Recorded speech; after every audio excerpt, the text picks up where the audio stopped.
អាមេរិកចាប់ផ្ដើមសាកល្បងមនុស្សយន្តក្នុងសមរភូមិពិតហើយរំពឹងថានឹងផលិតឲ្យបាន 50,000 គ្រឿងនៅឆ្នាំ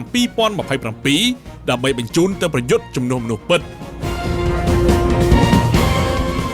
យោងតាមការចេញផ្សាយដោយសារព័ត៌មានធំៗរួមទាំងគេហទំព័រ Time Magazine បានឲ្យដឹងថា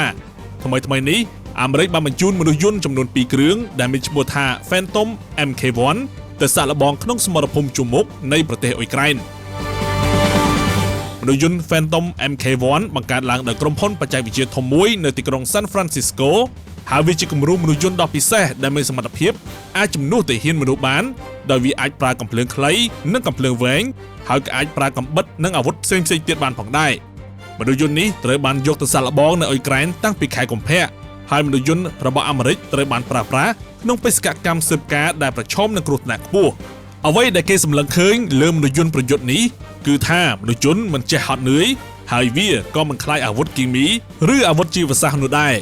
ក្រុមហ៊ុនបច្ចេកវិទ្យាខាងដើមនឹងបញ្ជូនមនុស្សយន្តទៅសាកល្បងហាត់ផ្ទាល់ជាមួយទាហានម៉ារីនហើយរំពឹងថានៅពេលខាងមុខនឹងបញ្ជូនទៅសមរភូមិរបស់អាមេរិកតែម្ដងសូមចុច Follow ដើម្បីទទួលបានព័ត៌មានសង្ខេបនិងទាន់ហេតុការណ៍